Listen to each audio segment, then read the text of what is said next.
And they came over unto the other side of the sea, into the country of the Gadarenes.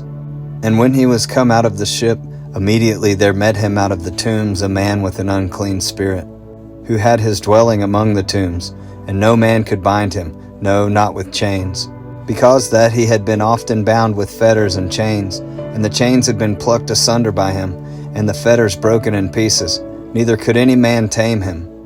And always, night and day, he was in the mountains and in the tombs, crying and cutting himself with stones.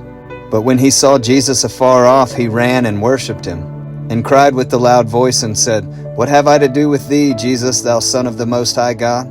I adjure thee by God that thou torment me not. For he said unto him, Come out of the man, thou unclean spirit. And he asked him, What is thy name?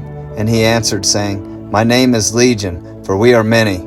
And he besought him much that he would not send them away out of the country. Now there was there nigh unto the mountains a great herd of swine feeding. And all the devils besought him, saying, Send us into the swine, that we may enter into them. And forthwith Jesus gave them leave, and the unclean spirits went out and entered into the swine. And the herd ran violently down a steep place into the sea. They were about 2,000, and were choked in the sea. And they that fed the swine fled, and told it in the city and in the country. And they went out to see what it was that was done.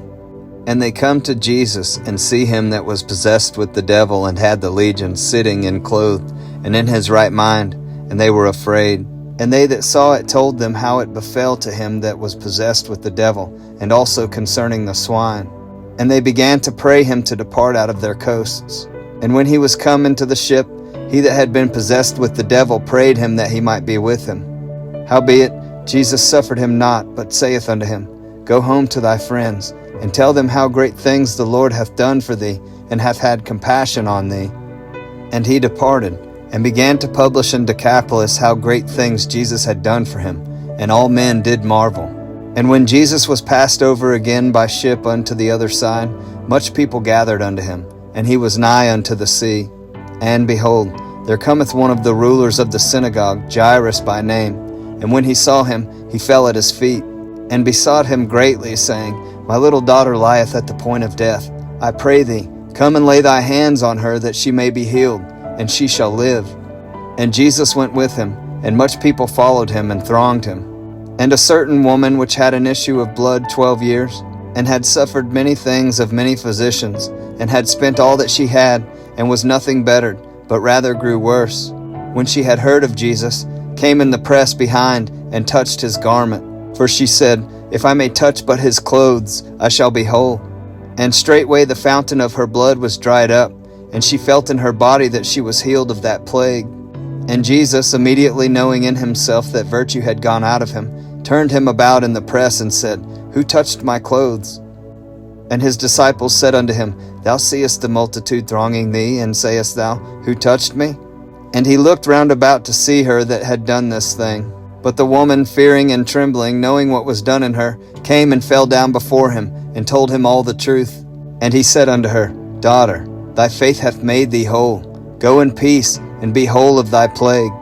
While he yet spake, there came from the ruler of the synagogue's house a certain which said, Thy daughter is dead. Why troublest thou the master any further? As soon as Jesus heard the word that was spoken, he saith unto the ruler of the synagogue, Be not afraid, only believe. And he suffered no man to follow him, save Peter and James and John the brother of James. And he cometh to the house of the ruler of the synagogue, and seeth the tumult, and them that wept and wailed greatly. And when he was come in, he saith unto them, Why make ye this ado, and weep? The damsel is not dead, but sleepeth. And they laughed him to scorn. But when he had put them all out, he taketh the father and the mother of the damsel, and them that were with him, and entereth in where the damsel was lying. And he took the damsel by the hand, and said unto her, Talitha cumi, which is, being interpreted, Damsel, I say unto thee, arise. And straightway the damsel arose and walked, for she was of the age of 12 years, and they were astonished with a great astonishment. And he charged them straitly that no man should know it, and commanded that something should be given her to eat.